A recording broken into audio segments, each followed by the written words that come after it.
Welcome, everyone. I am so excited and delighted that you're here with me today. Today, we're going to take a deep look at what happens when you die. But before we get started, I want to make sure that everybody understands that dying and grieving are not the same things. So, I am not suggesting that this is a formula to be able to overcome grief. Grief is something that happens when one of our loved ones has changed form. So they've transitioned out of the physical body back into their energetic form. And you may be grieving their loss because you are feeling their absence physically. So let's make sure that we understand we're not talking about grief today. We are talking about the transitional process that we've labeled death. And the reason that we want to do that is so that everyone can be very clear about what's going to happen next. Oftentimes, we will become afraid of what's coming because we don't understand that we're always safe and loved. Those of us who participate in heart healing and have those of you who've been here with me know I always tell you that you are always safe and loved. And that applies to death as well. Now, I mentioned that death is merely a transition. Life is eternal. However, the quality or the type of life that you are experiencing is going to change from moment to moment. We all don't stay babies, and we also all don't want to stay in these physical bodies. So, as soon as you have used up whatever physicality you have available to you, then it's time to transition into the new form. And that's what we call death. So let's take a look. I've got a lot of books to share with you and some interesting information that was channeled me to me through the Christ consciousness that really changed my perception.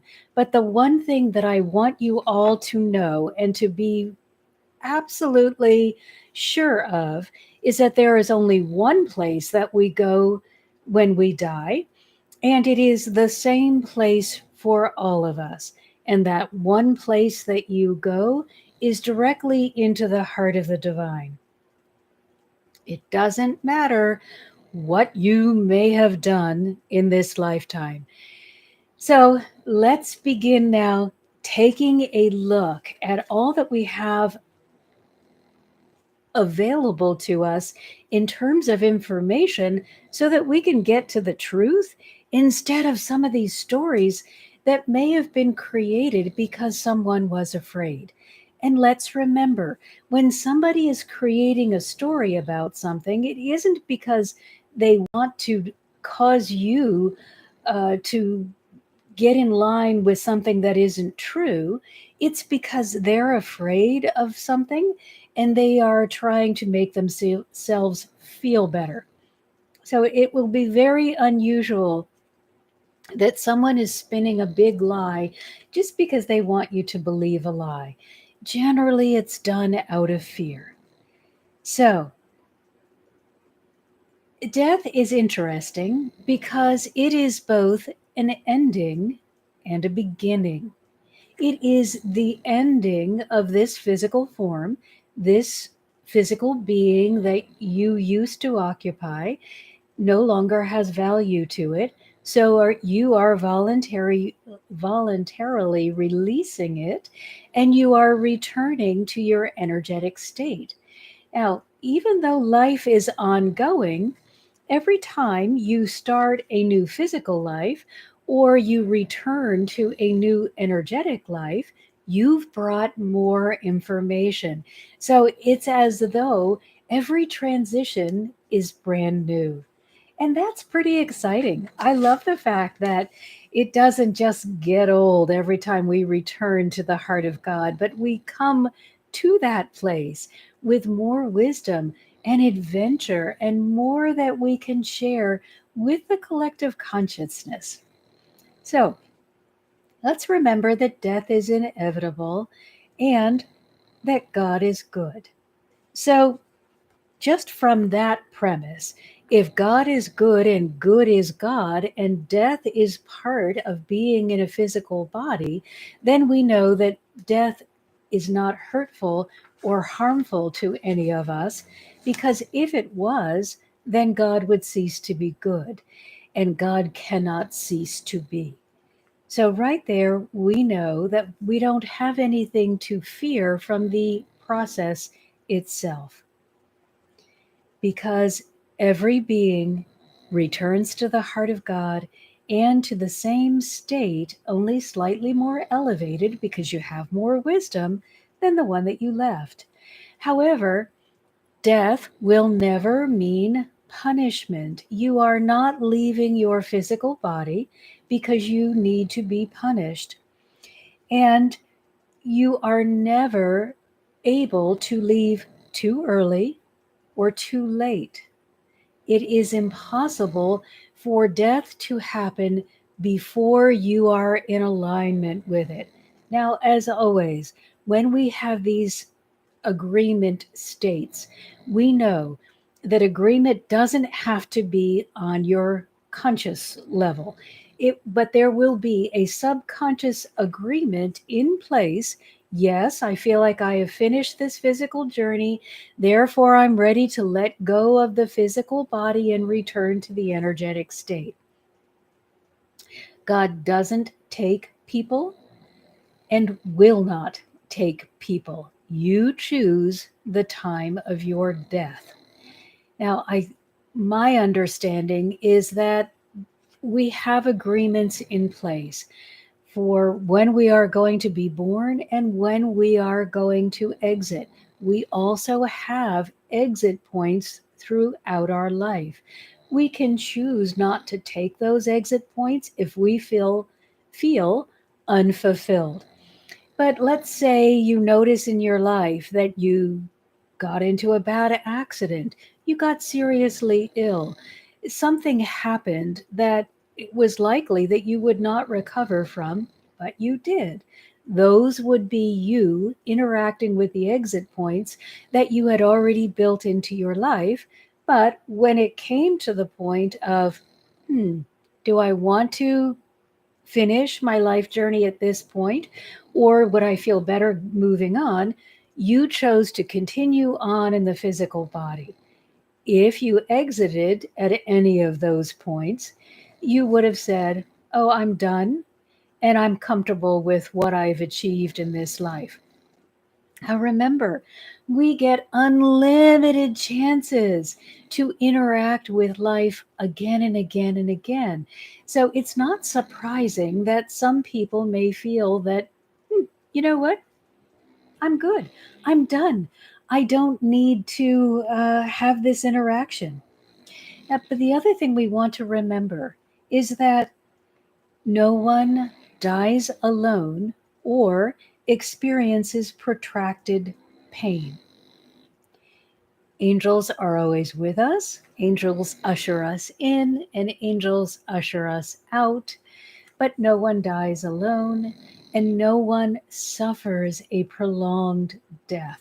So sometimes you may hear people say, oh, I know they suffered horribly at the end. That's not true. The soul leaves the body and the body may linger, but the soul has already chosen to depart and to get going on its next experience. The difference in death is with suicides, we have often heard people say, well, suicides can't be forgiven. Again, that may be from a well meaning person who doesn't want you to commit suicide, but all suicides return to heaven. However, they spend time in sort of a rehabilitation center because obviously, if your life has been so painful that you would want to end it through suicide, the soul has gone through some serious circumstances. And so you will spend some time in an extra, wrapped in a cocoon, an extra layer of unconditional love and acceptance. So, a suicide example may be someone like Anthony Bourdain, who had an addiction, felt that the addiction had gotten such a stranglehold on his life that he could not continue. But I guarantee you that he will come back again to deal with addiction. Whenever we cut our lives off with suicide and we don't complete a challenge, we are invited to come back and have another go. However, we will bring with us the wisdom that we've learned from that life and additional wisdom from heaven to make that journey just that much easier for ourselves. So, as always, God is good and good is God. So we cannot be punished, even if it's suicide. And if someone should die in what you would call a freak accident or as the product of disease, it doesn't mean that they were being punished by God. It means that that was the journey that they felt they could learn the most from. So let's please get used to separating our understanding from God is punishing that person to, oh, this is part of their life challenge, their life journey, their life purpose, and so they are learning from it. When we take the judgment, the ego judgment out of our lives become much more navigable.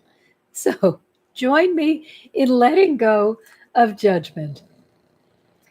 I also want to mention briefly about heaven and hell. Now, we need to understand that so much of our information is coming from books that were written. First of all, it began as stories because there was no written language. So it was stories told around the campfire, stories told to help people remember and understand their physical world.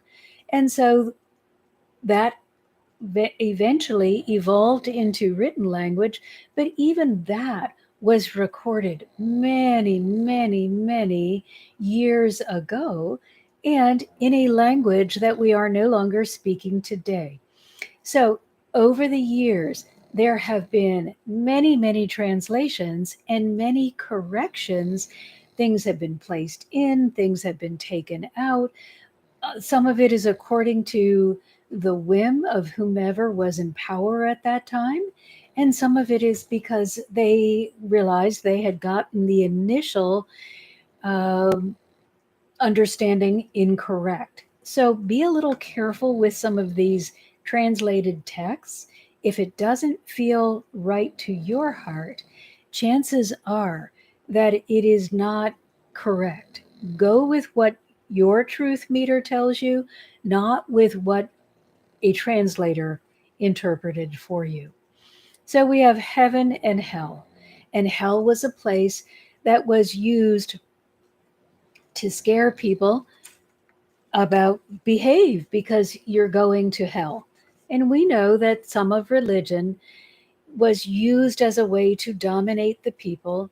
It began at a time when people did not read, and so they had great reverence for people who could. And so that meant that the people in power may or may not have been interpreting what they were reading correctly, or they may have been using what they were reading to keep people in line. So hell was called Guyana, I believe. I'm not sure I'm pronouncing that correctly, but it was a place in the Jewish tradition far outside the village where they took their dead.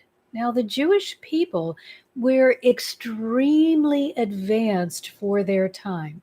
They had all these dietary laws that helped prevent disease at a time when we didn't have proper cooking or any cooling or any preservation. So they put in place really intelligent laws to help protect their people and cut down on disease.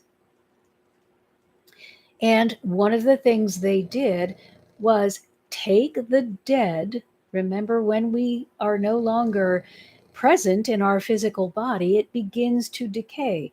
So they took those who had passed on, who had chosen to leave their physical bodies, and they placed them far outside the perimeter of their village so there would be no contamination. Because when you are decaying, there's all sorts of contamination that can happen to the healthy physical body, and especially with no modern medicine. And they needed to make sure there was a huge separation. Well, somehow in the Christian belief system, that place became a place of punishment. I don't know how it happened or what caused it to be created, or even if it exists in the Jewish tradition. But it was originally a place where you put the dead so that they would not contaminate your water source or your food source or bring illness to the living. It was never supposed to be punishment from God. All souls return to the heart of God. Heaven is the only collective place where the energy goes after it transitions. Everyone will experience a life review, but that life review is not done with judgment or criticism. You simply get to notice your life and all of the times you did magnificent things during that life. So I want to check our time because I want to talk with you about these three books. And I do have a video that I've already created where I talk about Jesus and the purpose of the crucifixion. So I think I'm just going to skip that part and make sure you have the understanding of these three books because I found them really valuable. And you can look for that, and I'll put it in the comments. Look for that YouTube video where Jesus explains death and the purpose of the crucifixion. Again, just to give you a little bit of the highlights, it is not what you are believing it to be. It was not punishment for our mistakes. Of course, in the religious community, mistakes are called sin, but Jesus did not die for our sins. It was a completely wonderful purpose, and he beautifully fulfilled that mission and made a statement that has lived on throughout the centuries. So I'll give you that link. But now I want to talk about a couple of books.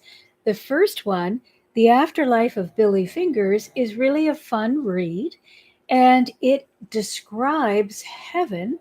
This young man was, and this is a wonderful example of how we know that absolutely everyone goes to heaven. This young man had quite a colorful life and had some difficulty with drug addiction, which led to quite a few interactions with disease. His physical body was really badly beaten up by the time he made his transition. And he gets in touch with his sister, clairaudiently, after he has died, and tells his sister what a wonderful time he is having in heaven and gives her just a wonderful rendition of what it's like to go to heaven and to go through your life review and how it is such a powerful feeling of joy and uplifting and nothing of judgment and degradation. And this is from a young man whose life you would have deemed as less than exemplary. He didn't leave any great legacy. He hurt a lot of people along the way because of his addictions. And it wasn't one of those miracle stories where he woke up and while he was still alive and decided to turn his life around. He just died as he was, addicted to drugs and perhaps trying to do the right thing, but never able. So that's the afterlife of Billy Fingers.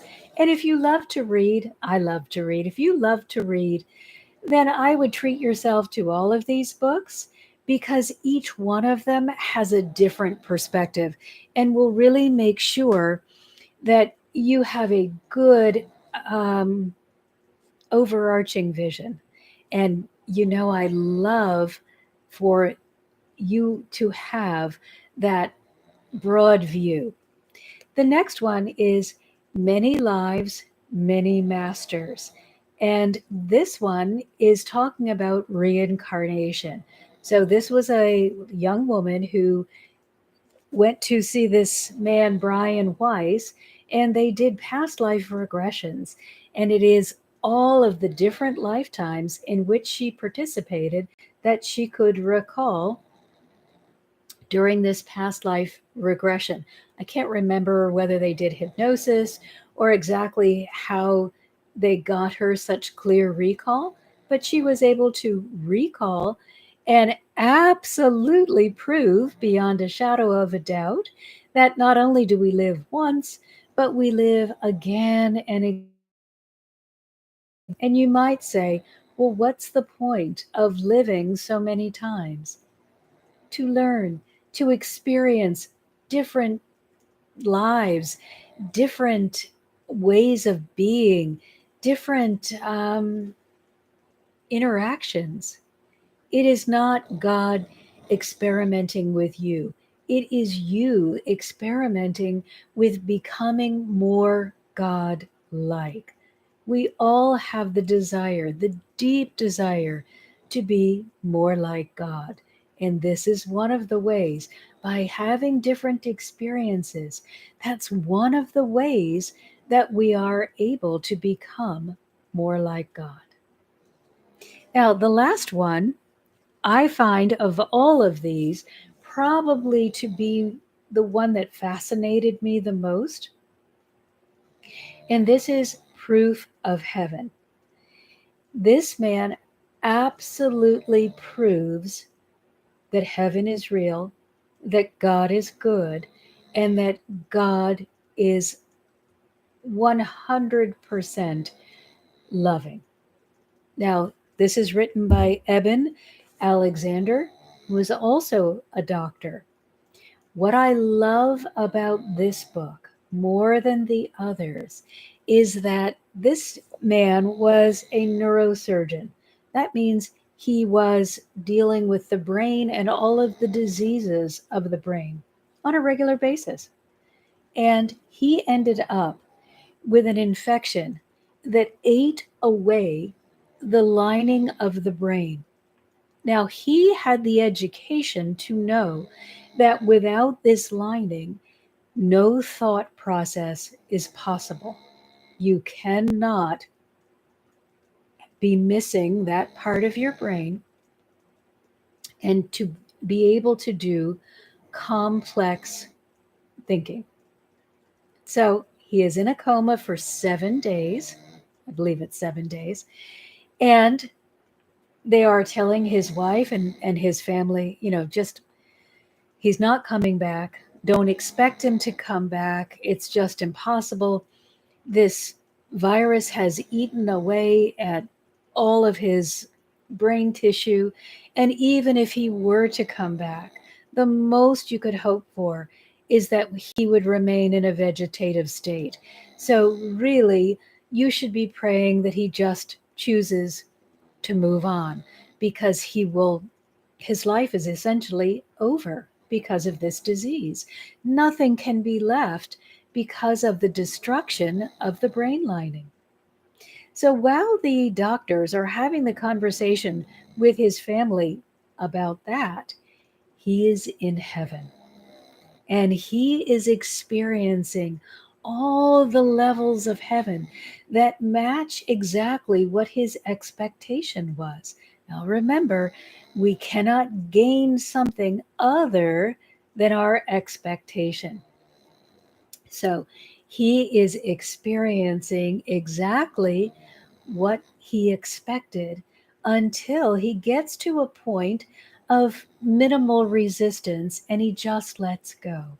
When he lets go, he is met by all of these beautiful beings of love, but one in particular seemed so special to him. And this being was with him throughout, guiding him. He was never alone. He was always encompassed by love, but he never knew who this being was until the 7 days are up and he is told that he must return and tell his story to other non believers because he did not really have any belief that heaven was real prior to this experience. And as a neurosurgeon, he knew that once the brain ceases functioning, you can't create thoughts. So his experience, which was very real to him, could not have been created by the brain since the brain was not functioning at that time. So he is told, you must return to Earth and share your story, and you will do so much good for so many by sharing that story. So he returns to heaven. He returns to Earth and begins gradually reorienting himself into his physical body. The damage to his brain begins reversing, and little by little, he becomes healthier and healthier until he is now fully functioning and lectures around the country about his near death experience, educating others as to what he experienced, who God is, and the love that the divine hold for you. And after he is fully back functioning, and it did take a while for him to recover. So let's not gloss over it wasn't in just a cold. He experienced the destruction of his brain. After he is back, and he has been successful at rehabilitating himself. He is looking through some old pictures and he discovers the identity. Gosh, it makes me cry because God has not left out one detail for me, for him, or for you. You are so loved. But he is looking through these old pictures and he discovers the identity of the woman, the angel, who escorted him through his journeys in heaven and brought him so much love and compassion. So we are never alone. We are always loved and we are always safe. Yes, the physical body will cease to function, but the energetic being that is you will simply change form and spend time in heaven until you are ready or desirous of having another lifetime in a physical body. So before we go, I just want to go over some of the angels that are going to be with you as you transition. There are two that I want to point out today because I just think it's so important that you know that we not only have helpers, but who they are. There's comfort in knowing which angel you can call on that I think goes beyond just knowing that an angel is there. If you know an angel is there, that's great. But if you know their name, if you know a little bit about them, I just believe it gives you a little more security and a little more sense of truly being loved. So, first we have Archangel Zadkiel, and he is the righteousness of God. He is the angel of mercy and benevolence, and he will help you let go of judgment and unforgiveness. Archangel Zadkiel works with Archangel Michael to replace the negative energy that you may be feeling, interacting with, or overwhelmed by. He replaces that with love and compassion. And the reason that I included Archangel Zadkiel in today's angels that help us with our transition is because you may notice that oftentimes people who know that they are transitioning will begin doing a life review in their physical bodies, and that is with the help of Archangel Zadkiel. So they may review what they have done. They may want to make amends. They may want to share their feelings of love while they are still in a physical body and can do so with their voice. So Archangel Zadkiel helps people experience that forgiveness for what they may have done and what may have been done to them. None of us get through life without interacting with some painful situations, but we don't want to carry that pain with us into the energetic state. Let's learn to release the pain as quickly as we can and fill our hearts and our minds with all of the things that feel good instead of all of the things that hurt or feel painful. And now, the other angel that I wanted to share with you today is Archangel Azrael. And Archangel Azrael is called the angel of death, and his name means whom God helps. Now remember, all of the angels have names that describe their purpose, what they are doing, just like Archangel Zadkiel is the righteousness of God. He's helping you to see that mercy and compassion are higher vibrations than jealousy, revenge, regret, shame, or blame. Archangel Azrael is whom God helps. So God is helping each one of us make a comfortable transition from the physical into the energetic. Archangel Azrael's primary role is to help everyone cross over. So there is no person who has ever died alone. You may die without another physical person present, but you will always have at least one angelic helper. It's very unusual, though, that you, for just one, usually you are surrounded by Archangel Azrael and all of the angels that are there with him to make your transition easy. And the reason that I know that is because the angels have their own hierarchy. So there is the archangel that may be the overseer of something. And then there are all of the angels that do not have that same degree of power, but are the helpers to make sure that everything is done smoothly and with ease. So you will be comforted prior to your passing. You will experience no suffering. Archangel Azrael eliminates the suffering. If you are going to experience a death that will be painful to the physical body, the soul, is released from the physical body before the occurrence happens. So you're not there to experience the pain. The physical body may feel the pain, but no one is there to experience it. And Archangel Azrael doesn't just help you out of your body and say, okay, good luck. He also helps you to get assimilated to your energetic state, because there's always a brief period of, kind of getting used to what may be going on and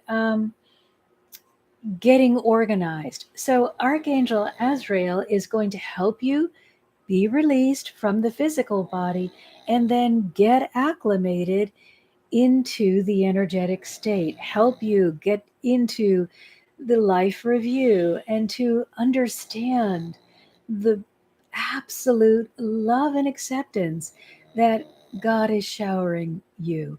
So, if you've had a difficult life, or you've had a life where you did not feel that you were ever really loved, Archangel Azrael is going to be with you as you depart the physical body every step of the way, so that you will be reminded that no matter what has happened in this physical lifetime, you were always loved by the divine. You are always welcomed home to heaven. And your life review is going to show you just how magnificent you really were in your life. And those near death experiences that I've either read about or seen have mentioned always that the life review is not about how many trophies you won, or how much money you had, or how many degrees you may have acquired. It's about the times that you offered someone else love and kindness. And I saw an absolutely beautiful example of kindness where, when I was going into a parking lot the other day, I was going in, so I needed to get a ticket. And I'm noticing as I'm pulling in that there is a woman, or there's a car. I couldn't see it was a woman, but there was a car and there was a gentleman in a truck behind her, an older truck, not, clearly not going to win awards for their financial status based on that truck, getting out of the truck and yelling at the woman.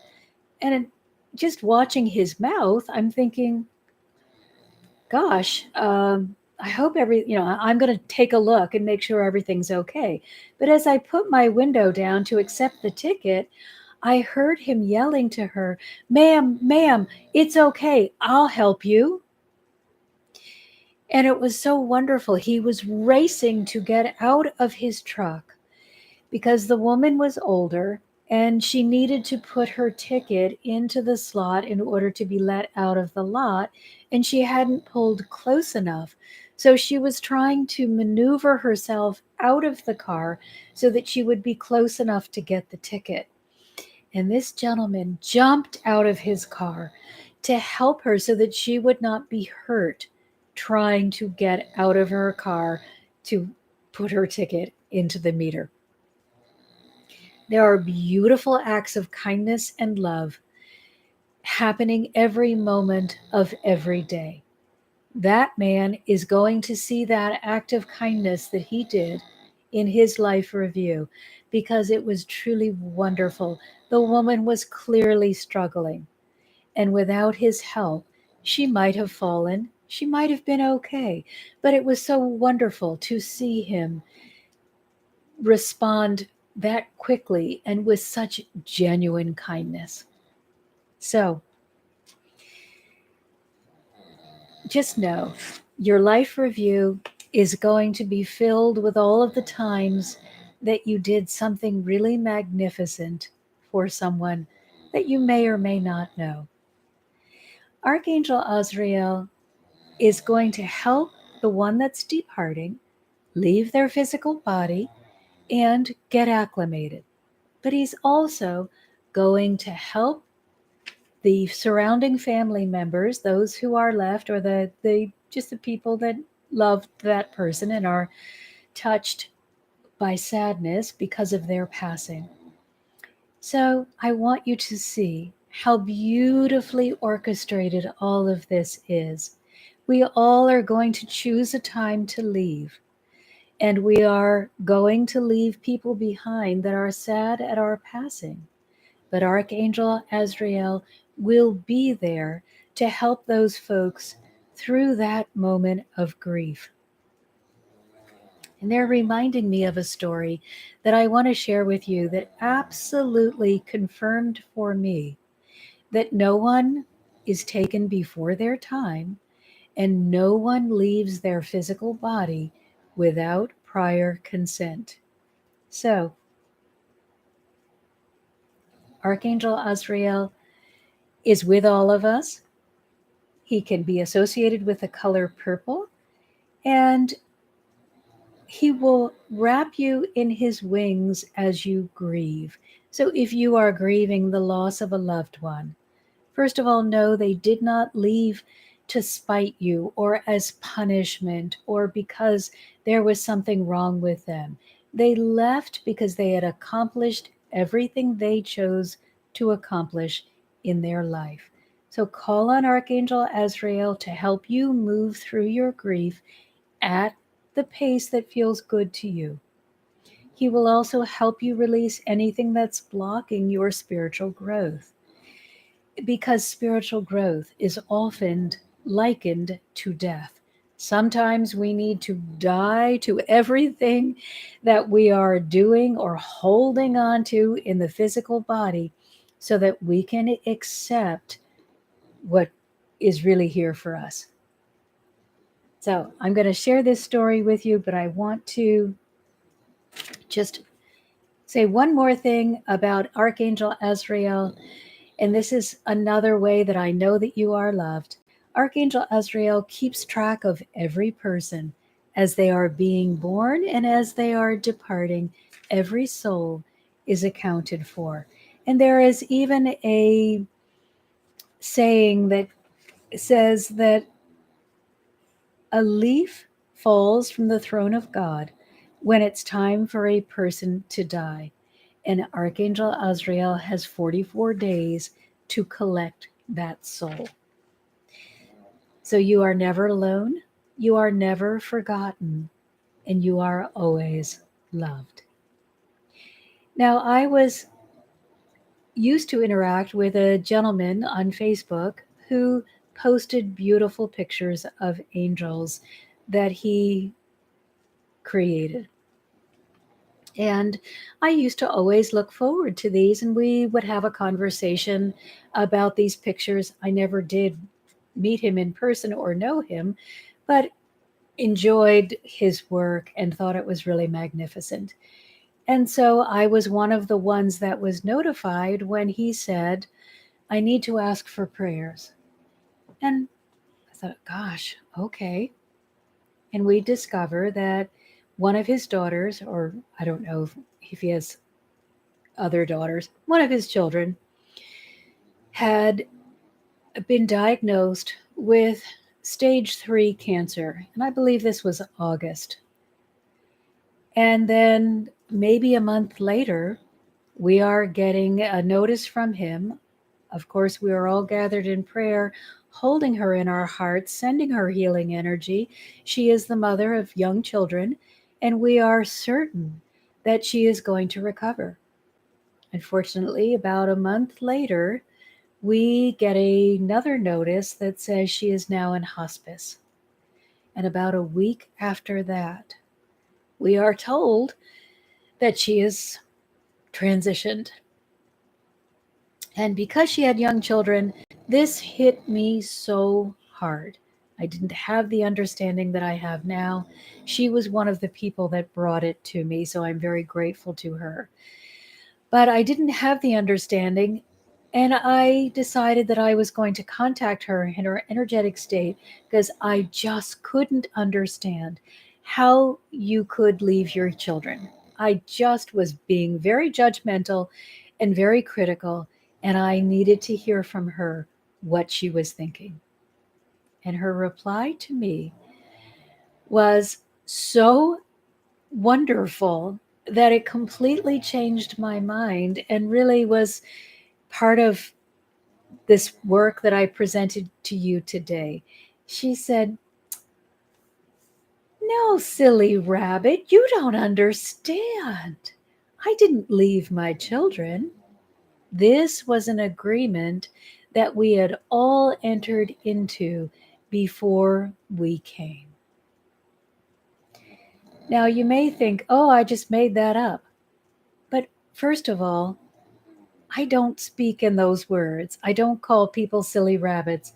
I don't have young children, so that's not the way that I'm going to refer to someone. And it never occurred to me that there would be an agreement in place between herself and all of the surviving family members.